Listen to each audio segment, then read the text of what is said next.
سورہ یونس کی آیت نمبر 71 اور 11ویں پارے کا 13واں رکن.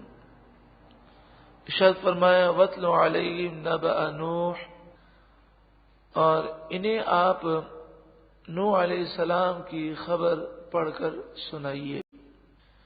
اذ قال لقومه یا قوم، جب نوح علیہ السلام نے اپنی قوم سے کہا اے میری قوم، ان کان کبر علیکم مقامی، اگر میرا تمہارے درمیان کھڑا رہنا تمہیں بھاری گزرتا ہے، یعنی 950 برس سے میں تمہارے درمیان ہوں اور تمہیں اسلام کی دعوت دے رہا ہوں، تو سینکڑوں برس سے جو میں تمہیں دعوت دے رہا ہوں یہ اگر تمہیں بھاری گزرتی ہے. وَتَذْكِيرِي بِآيَاتِ اللَّهِ، اور میرا یاد دلانا اللہ کی نشانیاں، میں تمہیں جو اللہ کی نشانیاں یاد دلاتا ہوں اگر یہ تمہیں بھاری گزرتا ہے اور اب تم مجھے قتل کی دھمکیاں دے رہے ہو. فَعَلَى اللَّهِ تَوَكَّلْتُ، تو اللہ ہی پر میں نے بھروسہ کیا.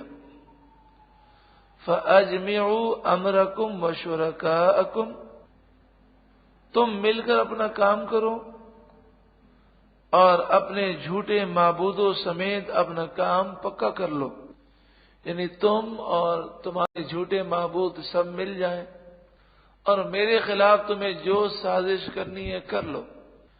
ثم لا يكن امركم عليكم غمہ، پھر تمہارے کام میں تم پر کچھ الجھن باقی نہ رہے.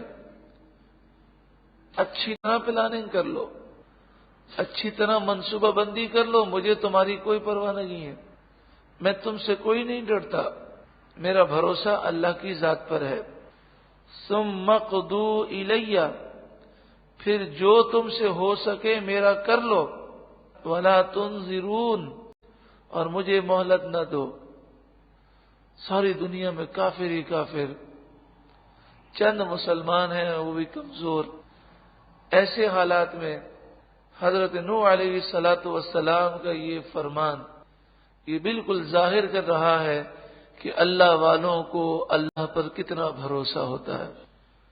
فَإِن تَوَلَّيْتُمْ، پھر اگر تم میری بات نہ مانو اور تم منہ پھیرو، یعنی تم اسلام اگر قبول نہیں کرتے تو میرا کوئی نقصان نہیں ہے. فما سألتکم من اجر، تو میں نے تم سے کوئی اجرت نہیں مانگی کہ اگر تم مسلمان نہیں ہوئے تو میری فیس میں کوئی کمی ہو جائے گی اور ایک ایک مسلمان پر مجھے کوئی فیس ملے گی، ایسا کوئی معاملہ نہیں ہے. تم ایمان لاؤ گے اپنا بھلا کرو گے. ان اجری الا علی اللہ، میرا اجر تو اللہ مجھے عطا فرمائے گا. وَأُمِرْتُ أَنْ أَكُونَ مِنَ الْمُسْلِمِينَ، اور مجھے حکم یہی دیا گیا کہ میں ہمیشہ مسلمان ہی رہوں. فَكَذَّبُوهُ، تو اس قوم نے آپ کو جھٹلا دیا. فَنَجَّيْنَاهُ، تو ہم نے نوح علیہ السلام کو نجات دی. وَمَن مَّعَهُ فِي الْفُلْكِ، اور جو آپ کے ساتھ کشتی میں تھے ہم نے انہیں نجات دی. وَجَعَلْنَاهُمْ خَلَائِفَ، اور ہم نے پھر کشتی والوں کو جانشین بنا دیا، یعنی جو لوگ کشتی میں مومن تھے وہ بچ گئے، باقی سارے کافر ہلاک ہو گئے. اب پوری زمین کے مالک یہ کشتی والے ہو گئے. وَأَغْرَقْنَا الَّذِينَ كَذَّبُوا بِآيَاتِنَا، اور جنہوں نے ہماری آیتوں کو جھٹلایا ہم نے انہیں غرق کر دیا. فانظر، تو دیکھو، کیف کان عاقبۃ المنذرین، کیسا ظالموں کا انجام ہوا. المنذرین کے معنی ہوتے ہیں جنہیں سمجھایا گیا، جنہیں ڈر سنایا گیا.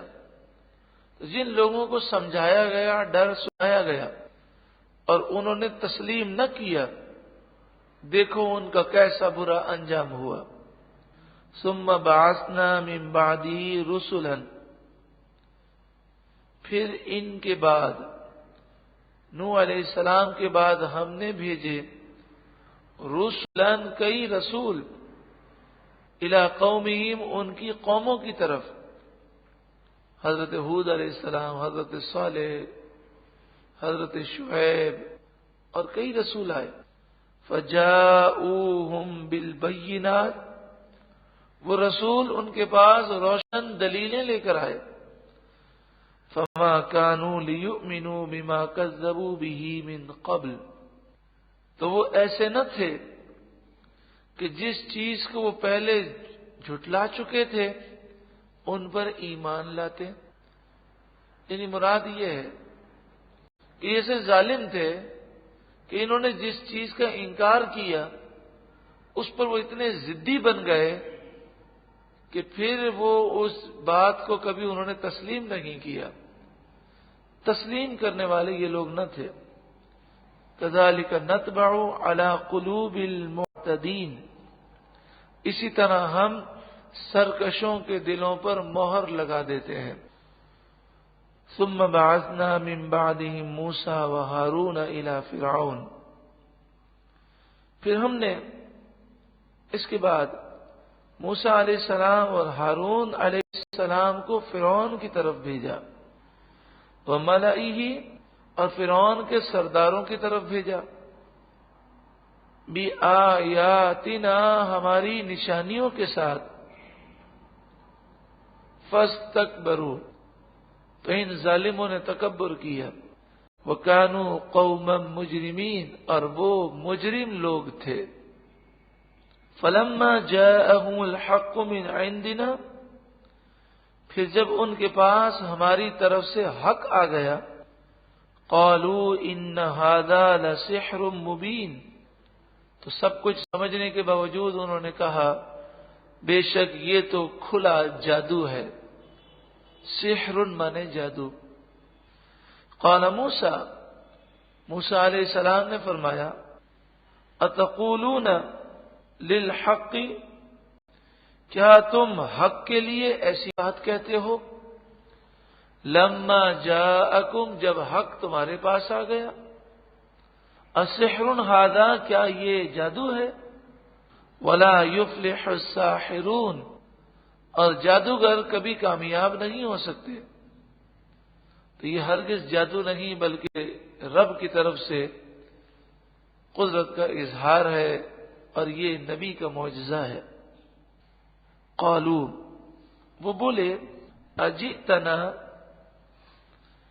کیا آپ ہمارے پاس آئے ہیں، لتلفتنا عما وجدنا علیہ آباءنا، کیا آپ ہمارے پاس اس لیے آئے ہیں کہ ہمیں آپ ہٹا دیں اس دین سے جس دین پر ہم نے اپنے باپ داداؤں کو پایا؟ یعنی ہمارے باپ دادا جو کچھ کرتے رہے، کیا آپ اس سے ہمیں ہٹانا چاہتے ہیں؟ وَتَكُونَ لَكُمَ الْكِبْرِيَاءُ فِي الْأَرْضِ، اور آپ کیا یہ چاہتے ہیں کہ آپ دونوں کے لیے زمین میں بڑائی ہو جائے؟ انہوں نے دو باتیں کہی، اے موسیٰ، اے ہارون علیہ السلام، آپ ہمیں ہمارے باپ داداؤں کے دین سے ہٹانا چاہتے ہیں، اور آپ یہ چاہتے ہیں کہ ہم آپ دونوں کو مان لیں تاکہ زمین میں آپ کی بڑائی ہو جائے اور ہم سب آپ کے ماتحت بن جائیں۔ وَمَا نَحْنُ لَكُمَا بِمُؤْمِنِينَ، اور ہم آپ دونوں پر ایمان ہرگز نہیں لائیں گے۔ وَقَالَ فِرْعَوْنُ ائْتُونِي بِكُلِّ سَاحِرٍ عَلِيمٍ، اور فرعون بولا، میرے پاس ہر قسم کے جاننے والے جادوگر لے کر آؤ۔ اس نے یہ خیال کیا کہ جادوگروں سے مقابلہ ہو تاکہ عوام پر یہ تاثر بیٹھ جائے کہ موسیٰ علیہ السلام نعوذ باللہ من ذالک جادوگر ہیں، تبھی تو جادوگروں سے ان کا مقابلہ فرعون نے کروایا۔ فلما جاء السحرة، پھر جب جادوگر جمع ہو گئے اور پھر موسیٰ علیہ السلام کے سامنے آئے، فرعون نے بڑے وعدے کیے جادوگروں سے کہ میں تمہیں یہ دوں گا وہ دوں گا، بڑے انہیں انعام کی اس نے لالچ دی۔ اب جادوگر موسیٰ علیہ السلام کے سامنے آئے۔ بعض مفسرین نے یہ واقعہ لکھا کہ جادوگروں نے فرعون سے کہا کہ ہم موسیٰ علیہ السلام سے مقابلہ کرنے سے پہلے انہیں ہم سوتا ہوا دیکھنا چاہتے ہیں۔ تو کہا ٹھیک ہے۔ موسیٰ علیہ السلام ایک درخت کے نیچے آرام فرما رہے تھے، تو جادوگروں نے دور سے دیکھا تو یہ دیکھا کہ موسیٰ علیہ السلام کی جو لاٹھی ہے وہ اژدہا بن چکی ہے، اور وہ اژدہا بن کر وہ اژدہا جو ہے وہ آپ کے ارد گرد پہرا دے رہا ہے اور آپ آرام فرما رہے ہیں۔ تو جادوگروں نے آپس میں یہ کہا کہ یہ موسیٰ علیہ السلام جادوگر نہیں ہے، اس لیے کہ دو باتیں تھیں۔ ایک بات تو یہ تھی کہ جادوگروں کو یہ بات معلوم تھی کہ ہم پر کوئی جادو نہیں کر سکتا، چونکہ وہ ایسے منتر پڑھتے تھے کہ یہ دوسروں پر تو جادو کر سکتے تھے لیکن کوئی آدمی ان پہ جادو نہیں کر سکتا تھا۔ تو انہوں نے کہا کہ اگر یہ اژدہا جادو کے زور پر ہے تو پھر ہمارے سامنے اس اژدہے کا کوئی اثر نظر نہیں آتا، لہذا یہ جادو نہیں ہے۔ دوسری بات یہ تھی کہ وہ یہ کہتے تھے کہ جادوگر جب سوتا ہے تو اس کا جادو کام نہیں کر سکتا، تو اگر نعوذ باللہ من ذالک یہ جادو ہے تو موسیٰ علیہ السلام تو آرام فرما رہے ہیں اور اژدہا آپ کے ارد گرد جو ہے پہرا دے رہا۔ اب ان کے دلوں نے تسلیم کر لیا کہ موسیٰ علیہ السلام اللہ کے سچے نبی ہیں، تو انہوں نے فرعون سے کہا کہ ہمیں ان سے مقابلہ نہیں کرنا، تو فرعون نے انہیں دھمکیاں دی۔ تو جب فرعون نے انہیں دھمکیاں دی تو وہ مجبور ہو گئے، اب وہ دل سے مقابلہ کرنے کے لیے موسیٰ علیہ السلام کے سامنے نہیں آئے تھے۔ ہاں یہ ضرور ہے کہ انہیں چاہیے تھا کہ وہ موسیٰ علیہ السلام کا مقابلہ نہ کرتے، لیکن چونکہ ابھی وہ ایمان نہیں لائے تھے، ابھی تو کفر کی حالت میں تھے، تو اس لیے باوجود اس کے کہ وہ جانتے تھے کہ موسیٰ علیہ السلام سچے نبی ہیں، صرف وہ فرعون کے پریشر دینے کی وجہ سے موسیٰ علیہ السلام کے سامنے آئے، لیکن پھر ان کی گستاخی کی جرت نہ ہوئی۔ تو انہوں نے عرض کی کہ اے موسیٰ علیہ السلام، یا تو آپ اپنی لاٹھی ڈال دیں یا ہم اپنی لاٹھیاں ڈالیں۔ قال لهم موسیٰ علیہ السلام نے ان سے فرمایا القوا ما انتم ملقون، تمہیں جو ڈالنا ہے تم ڈالو، تاکہ پہلے لوگ جادو کو دیکھ لیں، اور جادو کو دیکھنے کے بعد پھر جب معجزہ دیکھیں تو انہیں پتہ چلے کہ جادو اور معجزے میں کیا فرق ہے۔ فلما القوا، دوسری بات یہ کہ موسیٰ علیہ السلام کا یہ فرمانا تمہیں جو ڈالنا ہے ڈالو، وہ یہ ظاہر کرنے کے لیے بھی تھا کہ مجھے تمہارے جادو سے کوئی ڈر نہیں لگتا، مجھے اس کی کوئی پرواہ نہیں۔ فلما القوا، پھر جب انہوں نے اپنی رسیاں اور لاٹھیاں ڈالیں اور لوگوں کی آنکھوں پر جادو کیا اور وہ لاٹھیاں اور رسیاں دوڑتی ہوئی نظر آئیں، قال موسیٰ ما جئتم به السحر، موسیٰ علیہ السلام نے فرمایا تم جو لے کر آئے ہو وہ جادو ہے، تم نے کوئی معجزہ نہیں دکھایا، یہ تم نے جادو دکھایا ہے۔ ان اللہ سیبطلہ، بے شک اللہ تعالیٰ ان قریب اسے باطل کر دے گا، ختم کر دے گا۔ ان اللہ لا یصلح عمل المفسدین، بے شک اللہ تعالیٰ مفسدین کے کام کو چلنے نہیں دیتا۔ وَيُحِقُّ اللَّهُ الْحَقَّ بِكَلِمَاتِهِ، حق کو حق ظاہر فرماتا ہے، وَلَوْ كَرِهَ الْمُجْرِمُونَ، اگرچہ مجرموں کو برا لگے۔